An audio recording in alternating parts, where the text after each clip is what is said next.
Family. ఇవాళ అయితే నేను గులాబ్ జామ్ చేశానండి. ఎందుకు అంటే మా హస్బెండ్ నాకు సర్ప్రైజ్గా స్కూటీ గిఫ్ట్ ఇచ్చారు.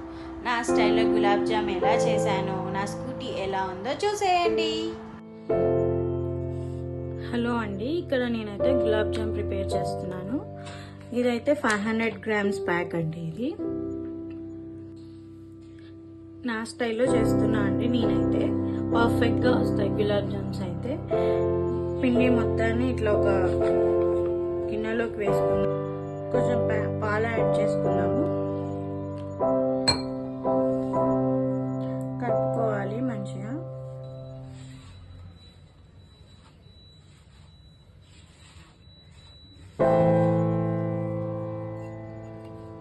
కొద్దిగా పడతాయండి పాలు.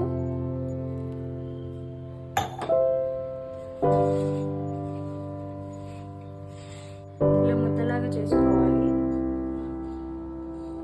దీని మీద కొంచెం నెయ్యి వేసుకుందామండి.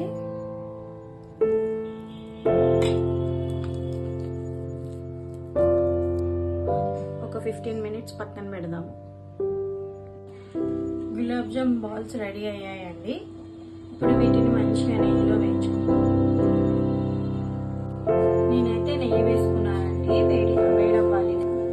నెయ్యి వేడైంది. ఇప్పుడు ఇందులో గులాబ్ జామ్స్ వేసుకుందాము. మంచిగా వేయించుకోవాలి. నేనైతే మా పిల్లలు తింటారు కాబట్టి నెయ్యి వాడుతున్నాను. మీరు ఆయిల్ కూడా యూజ్ చేసుకోవచ్చు.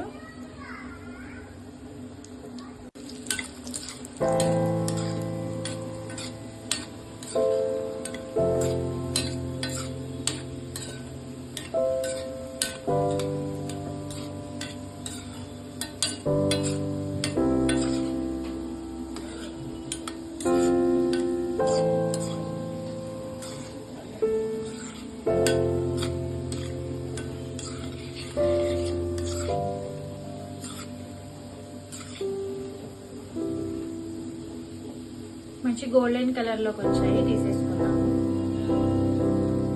గులాబ్ జామ్స్ రెడీ అయిపోయాయి. ఇప్పుడు దీన్ని షుగర్ సిరప్లో వేసుకుందాము.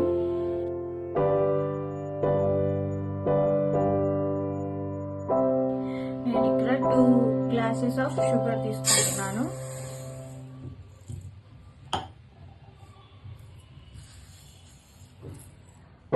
నేనైతే ఇక్కడ 1.5 గ్లాస్ వాటర్ తీసుకున్నానండి. పంచదారని మంచిగా కలుపుకొని కరిగించుకోవాలి. షుగర్ కరిగిపోయింది.